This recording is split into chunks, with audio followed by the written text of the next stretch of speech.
Periyar Maniammai Institute of Science and Technology, Tanjavur. BTech Biotechnology with specialization in computer science and biology. ஆச்சி பாதாம் drink.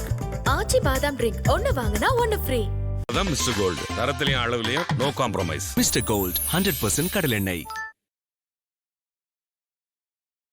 தைலாபுரத்திலிருந்து வர தகவல்களும் முடிஞ்சிருச்சு பேச்சுவார்த்தை எல்லாம் கூடிய சீக்கிரம் இருவரும் சேர்ந்து செய்தியாளர் சந்திப்பாங்கிற மாதிரி தகவல்லாம் வருது. ராமதாஸ் அவர்கள் இறங்கி வந்தாகத்தான் வேண்டும். அவர் இறங்கி வராமல் எங்கே போக முடியும்? அப்போ எதுக்கு எல்லா குடும்பத்திலும் இருக்குது, எல்லா நாட்டில் இருக்குது, எல்லா கட்சியிலும் இருக்குன்னு சொன்னவர் இது எதுக்கு மைக்கு நீட்டி நீங்கள் தானே முழங்குனீங்க? கட்சி கையை விட்டு போயிருமோங்கிற ஒரு இதில் வந்துட்டாருன்னு எடுத்துக்கலாமா? கட்சி கையை விட்டு போவதை விட இந்த சொத்து எல்லாத்தையும் நம்ம உடைச்சி சொல்ல முடியாது. யாருக்கு போக வேண்டும் என்று ராமதாஸ் ஆசைப்படுகிறார். இந்த மகளிர் மாநாடு அறிவிப்பே இவர் இறங்கி வந்தனுடைய ஒரு வெளிப்பாடாக நான் பார்க்கிறேன். சௌமியா அன்புமணியினுடைய தலைமையில் சம்யுக்தா, சஞ்சித்ரா, சங்கமித்ரா இவர்கள் தான் முன்னணியில் இருக்க போகிறார்கள். முகுந்தன் என்னவாக போகிறார்? அண்ணாமலையை சாமர்த்தியமாக நகர்த்தி வெளியே தள்ளிவிட்டார். ஆனால் அண்ணாமலை சும்மா இருக்க மாட்டார். கூட்டணி எப்படியாவது உடைப்பதற்கு முயற்சி செய்கிறார். மீண்டும் பாஜகவே பரவாயில்ல, திமுகவை வீழ்த்தக்கூடிய ஒரு கூட்டணிக்கு பாஜக வருவாங்க, பாட்டாளி மக்கள் கட்சி வரும், தேமுதிக வரலாம், வராமல் போகலாம். இது இல்லாமல் விஜய் அல்லது சீமா யாராவது ஒருத்தர் உள்ள வருவார்கள். கண்டிப்பாக இருவரில் யாராவது ஒருவர் வந்தால் அந்த கூட்டணி பலமாகிடும். ஆனா ரெண்டு பேருமே உறுதியா இருக்காங்கல்ல. விஜய் தன் தலைமையில தான்றாரு, இவர் கூட்டணியே கிடையாதுங்கிறாரு. அப்புறம் எப்படி இருவரில் ஒருவர் வருவாருன்னு முடியும். உளவுவாத சக்தி பாஜக மதவாத சக்தின்னு சொல்லுவார். நீங்க பாருங்க, நான் அதிமுக தலைமையிலான அணியில் இணைகிறேன், பாஜக அணியில் அல்லன்னு சொன்னார். என்ன பண்ணுங்க? இந்த ஆட்சி அகற்ற வேண்டும் என்று மக்கள் முடிவெடுத்து விட்டால் மாற்றி ஓட்டு போட்டுருவாங்க. கூட்டணி பலத்தை காட்டிலும் மக்கள் மனம் வேறு மாதிரி இருந்தால் அதை தீர்மானிக்க முடியும்.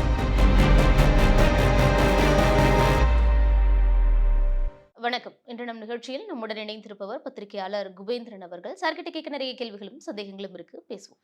வணக்கம் சார். வணக்கம். பாமகல இரண்டு அன்புமணி ராமதாஸ் மற்றும் ராமதாஸ் இருவர்களுக்கு இடைப்பட்ட பிரச்சனை அப்படிங்கிறது கடந்த ஒன்றரை வாரமாவே ரொம்ப சீரியஸா இருந்தது. ஆனா நேற்று ராமதாஸ் அவர்களுடைய பேச்சுல ஒரு சுணக்கம் தெரிஞ்சது. இது எல்லா கட்சிக்குள்ளேயும் குடும்பத்துக்குள்ளேயும் இருக்க பிரச்சனை தான், நிர்வாகிகள் நீக்கம், நியமனம் இதெல்லாம் நீங்க பெருசுபடுத்த வேணாம் அப்படின்னு சொன்னாரு. ஒரு சுமூகமான பேச்சுவார்த்தையை நோக்கிதான் ஒரு பேச்சை புரிஞ்சுக்கலாம். ஏன்னா தைலாபுரத்திலிருந்து வர தகவல்களும் முடிஞ்சிருச்சு பேச்சுவார்த்தை எல்லாம் கூடிய சீக்கிரம் இருவரும் சேர்ந்து செய்தியாளர் சந்திப்பாங்கிற மாதிரி தகவல்லாம் வருது. ராமதாஸ் அவர்கள் இறங்கி வந்தாகத்தான் வேண்டும். அவர் இறங்கி வராமல் எங்கே போக முடியும்? அப்போ எதுக்கு எல்லா குடும்பத்திலும் இருக்குது, எல்லா நாட்டில் இருக்குது, எல்லா கட்சியிலும் இருக்குதுன்னு சொன்னவர் இது நீங்கள் பேசி முடிக்க வேண்டியது தானே? இது எதுக்கு மைக்கு நீட்டி நீங்கள் தானே முழங்குனீங்க? அம்மாவை பாட்டில் எடுத்து வீசினார் யாராவது கேட்டாங்களா? யாருக்காவது தெரியுமா? அது யாராவது ஸ்கூப் மிஸ்ஸாக சொல்லியிருந்தாங்களா இப்படி நடந்ததுன்னு? சரி, ஒன்று தலைமை பண்பு இல்லை என்பது எப்போது கண்டுபிடிச்சிங்க? அதை எப்படி சரி பண்ணியிருக்கணும்? உங்கள் பையன் தானே, நீங்கள் வேறு யாருன்னா இருந்தால் கூட நீங்கள் ஏதோ நடவடிக்கை எடுக்கலாம்.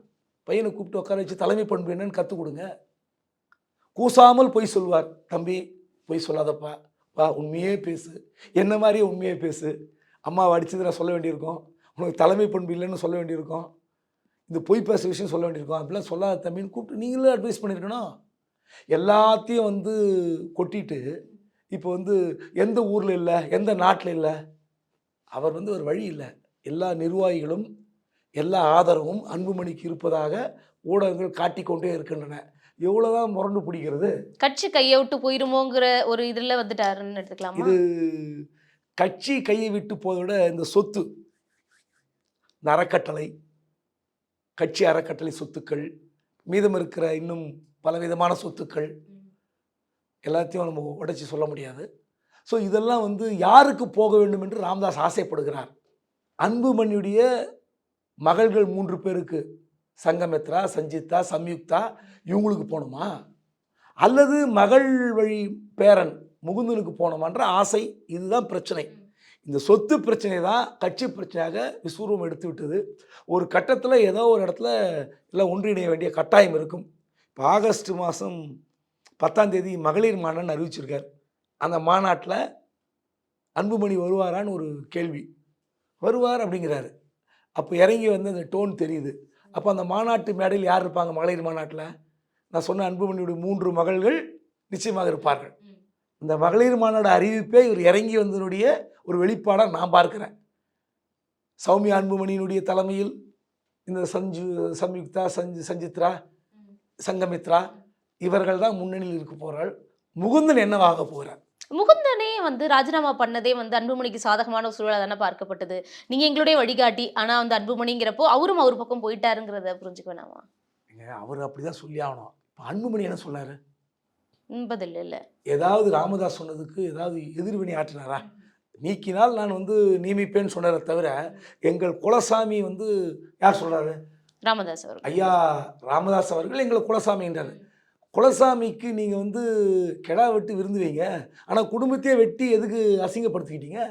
அப்போ அந்த சூழல் காரணம் யார்? நீங்கள் இதெல்லாம் மேடையில் பேசுகிற அன்புமணி அப்பா வந்து தங்கிட்ட முரண்டு பிடிச்சிருக்கார். அது சரி பண்ணக்கூடிய ஏதோ ஒரு தந்திரா உபயோகம் ஏதோ ஒன்று வச்சுருக்கணும். அதை ஏன் செய்யலை அன்புமணி? அவருடைய மருமகன் தான் முகுந்தன். மற்றப்போ நீங்கள் வாரிசு கட்சின்னு பேசினா எல்லாரும் கேலியாக பேசுவாங்க. திமுக வாரிசு கட்சி, திமுக வாரிசு கட்சி, திமுக நீங்கள் பாருங்கள், சௌமியா அன்புமணி யார்? மருமகள். அன்புமணியுடைய மனைவி. அவங்க எம்பி சீட் கொடுத்தாங்க. இப்போ கட்சி யாருக்கு போகணும்னு நினைக்கிறாரு? அவருடைய அக்கா பையனுக்கு போகக்கூடாது. இந்த கட்சி யாருக்கு போகும்? அன்புமணிக்கு அப்புறம் தன்னுடைய மகள்கள்.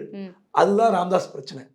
தன்னுடைய சொத்து கட்சி எல்லாமே தன்னுடைய பேத்திகளுக்கு போனால் பேத்திகளுடைய வாரிசுகள் இல்லை அவருடைய கணவன்கள் கைக்கு போய்விடும். ஒரு ஆண் வாரிசுக்கு போகக்கூடாது. தன்னுடைய மகள் வழியாக இருந்தாலும் ஒரு ஆண் வாரிசுக்கு போகணும் என்று ராமதாஸ் அவர்கள் சிந்திக்கிறார். அது தப்பா சரியான்றது வேற. ஆனால் அவங்களோட கண்ணோட்டம் எப்படி இருக்கு பாருங்க. இந்த கட்சி யார்கிட்ட போனது? அப்பா நினைக்கிறாரு, மகன் ஒரு பக்கம் நினைக்கிறாரு. ஸோ இது மூன்றாம் தலைமுறைக்கான யுத்தம். யார் ஜெயிக்க போகிறாங்களோ கண்டிப்பாக ஒன்று சேர்ந்துருவாங்க. ஏன்னா ஒரு கட்டத்தில் வேறு வழி இல்லை. நீர் அடித்து நீர் விலகாது. குடும்பத்தில் ஒருத்தர் சண்டை போட்டு ஒன்றிணைந்தது இயற்கை. அதனால் ஏதோ ஒரு கட்டத்தில் ராமதாஸ் இறங்கி வருவார் நினைக்கிறேன். அது இன்னும் ஒரு 2 மாதத்தில் முடிஞ்சிடும். ராஜ்யசபா சீட் 2த்தையுமே வந்து அதிமுகவுக்கு அப்படின்னு எடப்பாடி பழனிசாமி அவர்கள் அறிவிச்சிட்டாரு. அதிமுக வந்து தேமுதிக எங்க கூட்டணி தான் இருக்குன்னு உறுதிப்படுத்துறாங்க. ஆனா ஜனவரியில் தான் அறிவிப்போம்னு பிரேமலதா விஜயகாந்த் அவர்கள் சொல்றாங்க. இது எப்படி புரிஞ்சுக்குது சார் இந்த முறை? இரங்கல் தீர்மானத்திற்காக நன்றி சொல்லும் விதமாக திமுக பக்கம் போவதா, அல்லது 2026இல் எம்பி சீட்டு உறுதி செய்யப்பட்ட பிறகு அந்த கூட்டணிக்கு போவதான்ற குழப்பமானு தெரியல. இந்த முறை சீட்டு கொடுக்கலன்ற கோபம் அதிகமாக இருப்பது தெரியுது. அந்த ஏமாற்றம் தான். ஆனால் ஒருவேளை சுதீஷ் கிட்ட பேசின அன்றைக்கே அது ரிலீஸ் வந்திருக்கலாம். அன்றைக்கி 2 நாள் முன்னாடி பேசினாங்க. அன்றைக்கே வந்திருந்தால் கூட ஒரு பெருசாக தெரிஞ்சிருக்காது. இவங்க 2 எம்பி அறிவிச்சிட்டு ஒரு சொன்னாங்க தெரியுமா? மேபி அது பெருத்த ஏமாற்றமாக இருக்கும். எந்த வருடம் என்பது வந்து எழுதி வாங்காமல் விட்டது யார் தப்பு? அரசியலில் எல்லாமே அரசியல். 2 எம்பி இருக்கிறது 2 தாங்க. அதை எப்படி உங்களுக்கு கொடுக்குறதுன்னு இவரெலாம் சொல்லியிருக்கார், கன்வின்ஸ் பண்ணியிருக்கார். எனக்கு தெரிந்தவரை தேமுதிக அதிமுக பக்கம் போவதற்கு அதிக வாய்ப்பு இருக்கிறது. ஜனவரியில் வந்து புதிய முடிவு எடுப்பார்களா தெரியல. ஏன்னா இதே மாதிரி ஒரு பதவி திமுக தர தயாராக இருந்தால் அது எது பெட்டர்? ஏன்னா எங்களை வந்து நம்பலை. 9 மாதம் கழித்து கிடைக்க போகிற எம்பி பதவியை ஏன் இப்போ கொடுத்ததுன்னா என்ன? இப்போ கொடுத்துட்டு நாங்கள் வந்து அப்போ மட்டும் கூட்டணி மாற போகிறோமா? எங்களை நம்பலையான்ற ஒரு சந்தேக பார்வையில் தான் நீங்கள் கொடுக்கலன்ற கோபம் இருக்கும். ஏன்னா உஷாராக 2026 பிப்ரவரியில் தேர்தல் வந்தால் சட்டமன்றத்தில் கமிட் ஆகிடுவீங்க. அதுக்கப்புறம் ஏப்ரல் மாதம் நாங்கள் கொடுக்குறோங்கிறாங்க. எதுவாக இருந்தாலும் எங்களை நம்பவில்லை. ஆனால் கமலை வந்து திமுக நம்பிச்சில்ல. இப்போ கமலுக்கு கொடுத்துட்டாங்க. கமல் வந்து எம்பி ஆன பிறகு ஒருவேளை 2026 மக்கள் நீதி மையம் வேறு கூட்டணிக்கு போகுமா? போகாதில்ல. அப்போ ஏன் அந்த மாதிரி எங்களை நம்பலைன்னு ஒரு எதிர்பார்ப்பு, கோபம் நிச்சயமாக பிரேமலதாக்கு இருக்கும். இந்த சீட்டை தாண்டி பொருளாதாரம் ஒன்று ஒரு பெரிதான ஒரு பேசுபொருள். பொருளாதார பலத்தை யார் அதிகமாக காட்டுகிறார்களோ எங்கே ஒன்றா போகலாம். யாரையும் குறை சொல்லலை. அதுக்காக தான் 2 டோரையும் ஓப்பன் பண்ணி வச்சிருக்காங்கன்னு எடுத்துக்கலாம். இது இரங்கல் தீர்மானம் தான். முதல்ல அந்த வார்த்தைக்காக சொன்னேன். இரங்கல் தீர்மானம் வந்து திமுகவில் ஏன் கொண்டு வந்தாங்கன்றது ஒரு ஜனநாயகமாக இல்லை ஒரு நட்பு ரீதியில் கூட அவர் வந்து ஸ்டாலின் சொல்லியிருக்கலாம். மதுரை மண்ணை சேர்ந்தவர். அதில் வந்து ஒரு அரசியல் இருந்தாலும் பரவாயில்ல. விஜயகாந்த் என்பவர் வந்து ஒரு கிட்டத்தட்ட திமுகக்காக எவ்வளோ நிறைய பாடுபட்டிருக்கார். நான் அதனால் அதுக்காக சொன்னேன். பட் இவங்களுக்கு ஒரு ஆப்ஷன். இது சரியா என்பது தான் என்னுடைய கேள்வி. ஏன்னா 2019 தேமுதிக அப்படி தான் பண்ணாங்க. அதிமுகவுடன் பேச்சை நடத்தி கொண்டு திமுக பக்கம் துரைமுருகன் கிட்ட பேசுறது எக்ஸ்போஸ் ஆன பிறகு ஒரு மாதிரி சங்கடத்துக்கு ஆனாங்க. எப்பவுமே என்னென்னா இது கடந்து போகலாம், நம்ம தான் பேசுவோம், நம்ம தான் நினைவில் வச்சு கொண்டு பேசுவோம். மக்கள் யாரும் பெருசாக நினைக்க போகிறதில்ல. பட் என்னென்னா ஜனவரி மாதம் நாங்களாம் பொதுக்குழு செயற்குழு கூடி முடிவெடுத்தோம் அப்படின்ற ஒரு பெரிய ஒரு பொறுப்பான பதிலை தருவார்கள், அவ்வளோதான். ஆனால் அதன் பின்னாடி நிச்சயமாக திமுக பக்கமும் ஒரு டீல் நடக்கும். அது வந்து சும்மா இல்லைன்னா சொல்ல முடியாது. இல்ல அவங்க சொல்றதுல அவங்க வார்த்தைகள் வந்து அரசியலை ஒட்டி தான் எல்லாரும் வந்து தேர்தல் நோக்கி தான் காய் நகர்த்தல்கள் பண்றாங்க. அப்ப நாங்களும் அதை வச்சு தான் முடிவெடுப்போம் அப்படிங்கிற ஒண்ணத்தை சொல்றாங்க. அதிமுக உறுதிப்படுத்தி இருக்காங்களேன்னு கேட்டதுக்கு அதை நீங்க அவங்க கிட்ட போய் கேளுங்க அப்படின்னு சொல்றாங்க. திமுக பக்கம் போனா எல்லாரும் என்ன சொல்றாங்கன்னா அது வந்து உங்களுக்கு எம்எல்ஏ சீட்டு, இங்க வேணா அது உறுதிப்படுத்தப்பட்டது கிடையாது, ஆனா இங்க போனா எம்பி சீட்டு. அப்போ என்ன பண்றதுங்கிற ஒரு கன்ஃபியூஷன்ல தான் இருக்காங்க. ஆனா கோபம்ங்கிறது நீங்க சொன்ன மாதிரி அதிகமா இருக்கு அப்படின்னு சொல்றாங்க. பாமக ஏமாத்திருச்சு, இவங்க ஏமாத்திடுவாங்களோங்கிற கூட எடப்பாடி பழனிசாமி கணக்கு போட்டு இது பண்ணி வச்சிருந்திருக்கலாம். அதாவது எம்பி சீட்டு வந்து உங்களுக்கு ஒரு அதிகாரப்பூர்வமாக கொடுத்த பிறகு அதை ஏற்க மறுக்கிறோம் சொல்லியிருக்கணும். சரி, இந்த கூட்டணி நாங்கள் உறுதின்னு வந்து முனுசாமி சொன்னார், ஆமாம் அப்படின்னு சொல்லலாம். ஏன் வந்து ஜனவரி மாதம் முடிவு எடுக்கணும்? எதுக்கு அந்த வார்த்தை? அதில் என்ன சூட்சம் இருக்குது? நீங்கள் சீட்டு வேணாம்னு சொல்ல வேண்டியதானே? வேண்டாம், எங்களுக்கு 2026 வேண்டாம், நாங்கள் கூட்டணி வந்து 26 ஜனவரி அறிவித்த பிறகு நீங்கள் முடிவெடுத்துக் கொள்ளுங்கள் அப்படி ஒரு வார்த்தை வந்தா? அவர்கள் கடமை செய்து விட்டார்கள், எங்கள் கடமை ஜனவரி செய்வோம். இது என்ன வார்த்தை? எப்படி எடுத்துக்கிறது? அவங்க 24 ஒத்துக்கிட்டாங்க, அதை இப்போ செய்கிறாங்க, அது அவங்களோட கடமைன்ற மாதிரி சொல்கிறாங்க. அதுங்க, அதை நாங்கள் ஏற்கனவே சொல்ல முடியல. அவங்க அறிவிச்சிட்டாங்க, அவங்க கடமை செய்து முடித்து விட்டார்கள், எங்கள் கடமையை நாங்கள் செய்வோம்னா கண்டிப்பாக வந்து எல்லாருக்கும் அரசியல் தெரியும். ரொம்ப வந்து இதை போய் அதிகமாக விமர்சிக்க வேண்டாம்னு நினைக்கிறேன். பட் கோபம் இருக்குது அவங்களுக்கு. ஏன்னா இப்போவே கொடுத்துருந்தா அவங்களுக்கு திருப்தியாக கூட இருந்திருக்கலாம். பட்டு இதில் ஒரே ஒரு தவறு வந்து எடப்பாடி பழனிசாமி அவர்கள் ஒரு வார்த்தையை சொல்லிட்டாரு. அவங்கக்கிட்ட வந்து டாக்குமெண்ட்லாம் எழுதி கொடுத்து ஒப்பந்தம்லாம் இருக்குன்னாங்க அந்த அம்மா. என்ன வார்த்தை சொல்லியிருப்போன்னா, யாரோ சொல்கிறது கேட்டு என்கிட்ட கேட்டிங்கன்ட்டு. எடப்பாடி பழனிசாமி நீங்கள் வந்து தேமுதிகக்கு கொடுக்க வேண்டும் அப்படின்னு சொல்கிறாங்களே, அதெல்லாம் இல்லைங்க அப்படிலாம் பேசலன்ட்டார். ஆனால் இன்றைக்கி அந்த அம்மா டாக்குமெண்ட்டே இருக்குது, ஆனால் எந்த வருடம் தான் இல்லைன்னாங்க. அப்போது அதிமுக அதில் எக்ஸ்போஸ் ஆகிருக்கு, சொன்ன சொல்லை காப்பாற்றவில்லை அப்படின்னு அந்த குற்றச்சாட்டுக்கு அதிமுகவும் ஆளாகியிருக்கு. ஆனா இப்போ கேக்குறப்ப சொல்றாரு சுமூகமான உறவு எங்களுக்கு இருக்கு அப்படிங்கிற. பிரேமலதா இல்லைன்னு சொல்றாங்களே கூட்டணி ஜனவரின்னு சொல்றப்ப இல்ல சுமூகமான ஒரு உறவு இருக்கு அப்படின்றாரு. அந்த கேள்வி கேட்டு நீங்களாம் உடைக்க பார்க்காதீங்க, நாங்கள் ரொம்ப ஸ்ட்ராங்காக இருக்குன்றாரு. வேறு வழி இல்லை, எடப்பாடி பழனிசாமிக்கு இதை விட ஒரு சிறந்த பதில் சொல்ல முடியாது. நாங்கள் கூட்டணியில் உறுதியாக இருக்கிறோம்னு சொல்லித்தான் ஆகணும். ஏன்னா எடப்பாடியை நம்பி எவனும் வரமாட்டான்னு சொன்ன ஆதவர்ஜுனி எப்படி பண்ணிக்கிறார் பார்த்தீங்களா? அது சில இடத்துல பெருந்தன்மையாக இருக்கிறது நல்லது தானே. தேர்தலுக்கு எடப்பாடி பழனிசாமியோட இந்த ராஜ்யசபா தேர்வுகள் அப்படிங்கிறது பின்னாடி தேர்தல் வியூகமும் இருக்கு. சவுத்லேருந்து ஒரு நபர் எடுத்திருக்காரு. ஏன்னா இப்போ கொங்கு மண்டலத்தையும் தென் மண்டலத்தையும் ரொம்ப தீவிரமாக திமுக வேலை பார்க்குறாங்க. அதனால தான் கூட பொதுக்குழு நடத்துறாங்க, செந்தில் பாலாஜி பொறுப்பாளராக போடுறாங்க. இந்த 2 பெல்ட்டையும் ரொம்ப தீவிரமாக பார்க்கறதுனாலயே வந்து முக்குளத்தோர் வந்து பிரிஞ்சதுனால சசிகலா ஓபிஎஸ்க்கு அப்புறம் ஒரு அடி இருக்கிறதுனால அங்கேருந்து வந்து செலக்ட் பண்ணியிருக்காரு இன்பதுரையை. இங்கே விசிக திமுக கூட்டணி இருக்கிறதுனால இங்கேருந்து தனபால செலக்ட் பண்ணியிருக்காரு. இதுக்கு முன்னாடி 26 வியூகத்துக்கும் இது ஹெல்ப் பண்ணும் அப்படின்றாங்க இவங்க 2 பேரோட தேர்வு. ஒரு 2% 3% கூட உண்மையாக இருக்குமான்னு தெரிலங்க. தென் மாவட்டத்தில் ஒரு நாடார் சமூகம் இன்பதுரை கிறிஸ்துவ நாடார், அதுக்காக ஒட்டுமொத்த கிறிஸ்துவ நாடார்களும் அதிமுக போட்டுருவாங்களா? இங்கே வட மாவட்டத்தில் இந்த ஒடுக்கப்பட்ட விளிம்பு நிலை சமுதாயத்தை சேர்ந்தவர் தனபால், உடனே வட மாவட்டத்தில் இருக்கிற எல்லா மக்களும் ஒடுக்கப்பட்ட தலித் மக்களை ஓட்டு போட்டுருவாங்களா? இதெல்லாம் நம்ம பேசலாம், எழுதலாம். ஒரு சும்மா நானும் பாருங்கள் உங்கள் சமுதாயத்துக்கு செஞ்சுன்னு சொல்லிக்கலாம், மேடை பேச்சுக்கு சரியாக இருக்கும். அதனால் இதெல்லாம் பயன் தராது. கூட்டணி பலம், அந்த நேரம் ஜனவரி பிப்ரவரியில் ஏற்படுகிற பிரச்சனைகள், இதுதான் மக்கள் மனசில் முன்னாடி நிற்கும். அந்த நேரத்தில் நீங்கள் என்ன தான் கூட்டணி ஸ்ட்ராங்காக இருக்கட்டுமே, இந்த ஆட்சி அகற்ற வேண்டும் என்று மக்கள் முடிவெடுத்து விட்டால் மாற்றி ஓட்டு போட்டுருவோம். கூட்டணி பலத்தை காட்டிலும் மக்கள் மனம் வேறு மாதிரி இருந்தால் அதை வந்து தீர்மானிக்க முடியாது. அதனால் இவருக்கு ஓட்டுக்கு தென் மாவட்டத்தை பேலன்ஸ் பண்ணிட்டாரு, வட மாவட்டத்தை பேலன்ஸ் பண்ணிட்டாரு, ஏற்றுக்க முடியாது. கூட்டணி அதிமுக பாஜகவும் அமைத்ததே வந்து ஒரு வருடத்துக்கு முன்னாடி நல்ல ஜெல் ஆகணும், தொண்டர்கள் மத்தியில ஒரு வலுவான கூட்டணியா கொண்டு போயிடணும் ஒரு வருஷத்துக்குள்ளங்கிறதுனால. ஆனா அன்னைக்கு அந்த ஹோட்டல்ல வச்சு கன்ஃபார்ம் பண்ணதுக்கு பிறகாக களத்துல அதிமுகவையோ பாஜகையோ சேர்ந்தோ ஒரு கூட்டணியான ஒரு நடவடிக்கையோ திமுக எதிர்ப்பு செயற்பாடுகள் எதுவுமே இல்லை. அப்புறம் எப்படி இந்த கூட்டணின்னு எடுத்துக்கிறது? இவங்க எப்படி கொண்டு போவாங்க திமுக எதிர்ப்பு நிலைப்பாடுன்னு இருக்குல்ல? தேர்தலுக்கு முன்பாகவே 2 பேரும் ஒன்றிணைய வேண்டும். ஒன்றிணைந்தால்தான் இந்த 10 மாதங்களுக்கு இணக்கமாக மேடை ஏறி திமுக விமர்சிக்க முடியுன்ற சித்தாந்தம். அந்த அடிப்படையில் சேர்த்துட்டாங்க. இப்போ அண்ணாமலை ஒரு ஃப்ராக்ஷன் பண்ணிட்டு இருக்கார். இப்போ நீங்கள் பாஜக கூட்டணி வேண்டாம் என்று சொன்ன பிறகு பட்டாசு வெடித்து கொண்டாடினார்கள் அதிமுக, பார்த்துருப்பீங்க. இப்போ இணைந்த பிறகு அப்படி ஒரு பட்டாசு வெடிச்சாங்களா? இல்லை. ஆனால் காரணம் என்ன? முழுக்க முழுக்க அண்ணாமலை. இந்த பாஜக அதிமுக கூட்டணி உடைந்ததே அண்ணாமலையார்.